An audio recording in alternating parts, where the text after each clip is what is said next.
రొయ్యల ఫీడ్ ధరల పెంపుపై వ్యవసాయ శాఖ మంత్రి అచ్చెన్నాయుడు మరోసారి వీడియో కాన్ఫరెన్స్ నిర్వహించారు.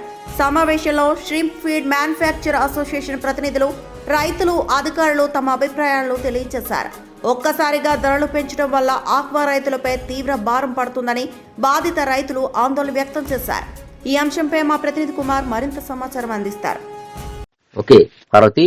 రొయ్యల ఫీడ్ ధరల పెంపుపై అయితే వ్యవసాయ శాఖ మంత్రి అచ్చెన్నాయుడు సీరియస్ యాక్షన్ లోకి దిగారని చెప్పుకోవచ్చు. నిన్న ఏదైతే మంగళవారం నాడు ఈ అంశంపై సమీక్ష నిర్వహించినటువంటి అచ్చెన్నాయుడు ఈ రోజు కూడా బుధవారం కూడా రొయ్యల ఫీడ్ ధరల పెంపుపై వీడియో కాన్ఫరెన్స్ నిర్వహించారు.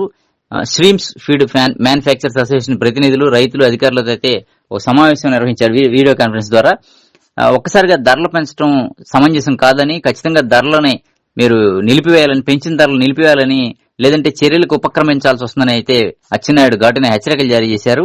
ఈ ధరలు పెంచడం వల్ల ఆక్వా రైతులపై తీవ్ర భారం పడుతుందని కూడా ఒకంత అచ్చెన్నాయుడు ఆందోళన వ్యక్తం చేశారు. రైతులకు నష్టం కలిగించే నిర్ణయాలు ఏవి ఏకపక్షంగా తీసుకోకూడదని కూడా స్పష్టం చేశారు మంత్రి ఈ వీడియో కాన్ఫరెన్స్ లో.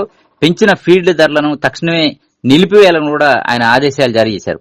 దీంతో మంత్రి ఆదేశాలను గౌరవిస్తూ ధరల పెంపును నిలిపివేస్తున్నామని చెప్పని అసోసియేషన్ ప్రతినిధులు కూడా ఆ వీడియో కాన్ఫరెన్స్ లో ఏదైతే వీడియో కాన్ఫరెన్స్ నిర్వహించారో ఆ వీడియో కాన్ఫరెన్స్ లోనే ఒక స్పష్టమైనటువంటి ప్రకటన చేశారు. రైతుల ప్రయోజనాల పరిరక్షణే ప్రభుత్వ లక్ష్యమని కూడా ఈ సందర్భంగా మంత్రి అచ్చెన్నాయుడు స్పష్టం చేశారు. ఏదైతే శుక్రవారం ఒక సమావేశం నిర్వహించనున్నారు. రైతులు, ఫీడ్ తయారీ సంస్థలు, అధికారులతో కలిసి ఉమ్మడి చర్చ నిర్వహించనున్నారు.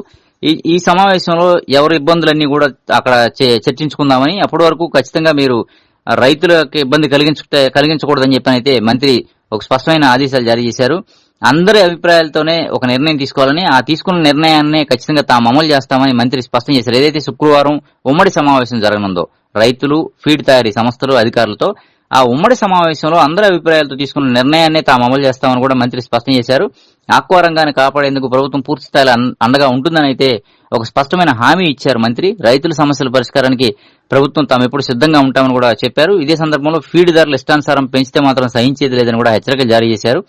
శుక్రవారం సమావేశం ఖచ్చితంగా జరిపి తీరుతామని, సమావేశంలో ఉమ్మడి చర్చలో తీసుకున్న నిర్ణయాలనే అమలు చేస్తామని మరోసారి రైతులకు ఒక భరోసా అయితే ఇచ్చారు అచ్చెన్నాయుడు. ఎందుకంటే ముఖ్యమంత్రి చంద్రబాబు నాయుడు ఈ రొయ్యల ఫీడ్ ధరలు పెంపుపై సీరియస్ అవటం, వెంటనే అచ్చెన్నాయుడికి ఆదేశాలు జారీ చేయడం, అచ్చెన్నాయుడు రంగంలో దిగటం, ఆక్వా రైతుల యొక్క సంక్షేమాన్ని దృష్టిలో పెట్టుకుని ఈ ఫీడ్ ధరల పెంపుకు సంబంధించినటువంటి కంపెనీల ప్రతినిధులతో, మ్యానుఫ్యాక్చర్ అసోసియేషన్ ప్రతినిధులతో వరుస సమావేశాలు నిర్వహించడం.